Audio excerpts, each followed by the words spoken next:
Hello, everybody. Welcome to Miro Miro Talk to Me. I would like to say welcome back, but probably you're the first time being here. Okay, so this is Benson, and today I'm going to share some thoughts about my previous episode. It's not about the content I made. It's more about the thoughts when I edit it, and I try to listen to it because I put the subtitles on the video, so I keep listening to this again and again.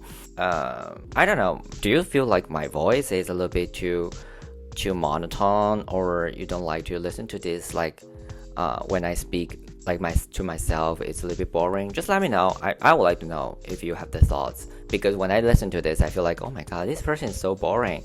Who would like to listen to this?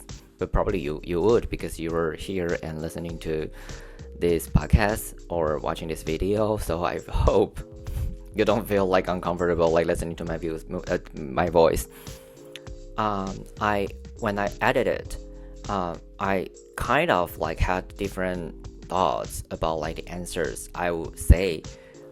It's really interesting because whenever you say something, it's in your mind already, and when you say it out loud, I think it's the process, like trying to organize your thoughts.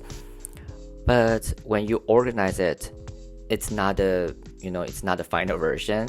So when you say out loud, it's kind of the version, we can say like version 2.3. And after like you organize it a little bit and you revisit what you were saying, you feel like, oh, I do have other like thoughts. I can put it here. It's like a Lego, like put it here and make it different buildings or different like what kind of things you want to make. And it's kind of like updated to version probably 3.2. I don't know.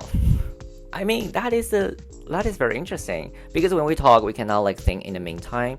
So that's why like when you see or when you listen to me, sometimes I was like stop like for a second or for a couple seconds. I was thinking like what I'm going to say, and this makes me feel a little bit weird. And also I do feel like I do have the anxiety like to face in front of the camera and speaking in English. And there are so many things I'm like trying to adapt. So I hope I will be make this better. And the other thing is I will try to make this podcast shorter, like around 10 minutes, because I think longer than 10 minutes, nobody wants to listen to them. It's too boring. Yeah, I feel that. Or you don't feel like it's boring, you can let me know. I can make it more 10 minutes podcasts or videos, because I do believe 10 minutes is enough. Okay, so let's jump to the question today. Today the question was something I was being asked yesterday. Yesterday I went to Kundalini Yoga. The instructor, before she took us to the poses and the breathing, she was asking us one question. What would you do when you try to forget something? I mean, that is not exactly what she was asking, but that was the idea. That was like something I have never thought of before, because when she asked me, I can just smile. I don't know. Would I try to forget something? Well, we can talk about like what kind of things you want to forget. I will share with you guys the answers like other people say when they do this in the classroom. But I do want to listen to all of your ideas, like what would you do, because this is a very interesting question, right? Okay, so let's talk about like what kind of things you want to forget. Usually it's like something you feel terrible. For example, like you had a bad day, you want to forget everything you had, or you didn't deal with very well and you try to forget the relationship, or some bad news came and you want to forget something and makes you feel you don't want to keep this memory anymore. Well, to me, because I was trying to think what kind of things I try to forget, I couldn't think of anything. I was thinking about my coping system. probably I didn't try to forget anything. I would just feel the sorrow, I would just feel the uncomfortableness, and there is not such a thing I could try to forget it. Because to be honest, when you try to forget it, it's kind of like keeping your memory stronger, right? Because you want to forget it. That means like there is something on your priority list, like, oh, please forget this later. But like if you put it there, then which means it's over there and you need to forget it. And it's not like it's not like a whiteboard, like, oh, I just have an eraser and it just like erase it. It's not like that. So some people in the classroom, they say like laughter, like with laugh out loud, and they will forget something they don't want to remember. Or some people say like painting, like they do art. When they do art, they can maybe like in channel the things in their work, their artwork. And some people say dancing.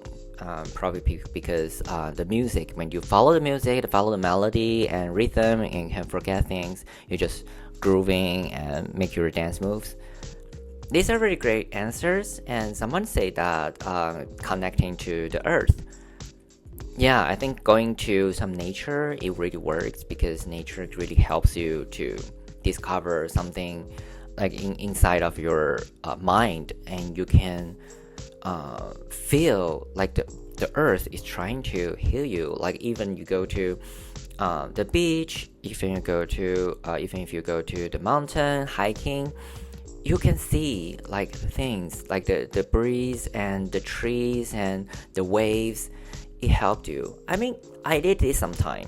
When I finished the class, I was trying to think what I will do, like try to forget things I don't want to remember. I will probably go to the nature as well. But now I was thinking about this, and it becomes something really interesting because all of this I would like to try. I mean, I didn't really have something I want to forget. I think my coping skills, like I was saying, I feel like I will just let the time go, and in the future it will just like disappear in somehow.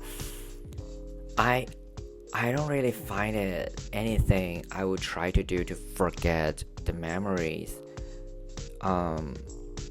This is something I feel very, very cool, because I believe that the answers these people are saying, I believe they were something I've done it before, but maybe that was my, I will have some autopilot moments sometimes, like I would just let my mind go and I didn't really remember or something I was doing. That sounds weird, right? Sometimes I did that. So for example, I probably would go to the movies to see another stories, or reading a novel to see another stories to forget whatever I was thinking, like I cannot get rid of the memory. Or I would turn on the music and playing it hard, and I would just enjoy the music and then not necessarily dancing, but probably if I was at home alone, I would probably dancing. Or I would do some art as well. I would try to paint, I would try to draw, and trying to do something I've never done before.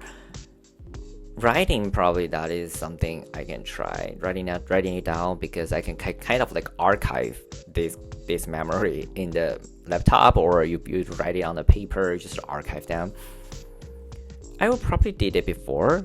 I don't even remember, because probably after I did it, I kind of like really forget them. I don't know. But yeah, I think this is a very good question. I just want to ask you guys, and probably it can help you to think. This is something you've never thought of before, and I would like to share. Like that was like what was my experience. So please tell me what kind of thing you would like to do when you want to forget something, and please leave your comments and tell me what you think about this episode, and what's the feeling about like the change from the previous episode and this one. So maybe I will see you next time. Bye.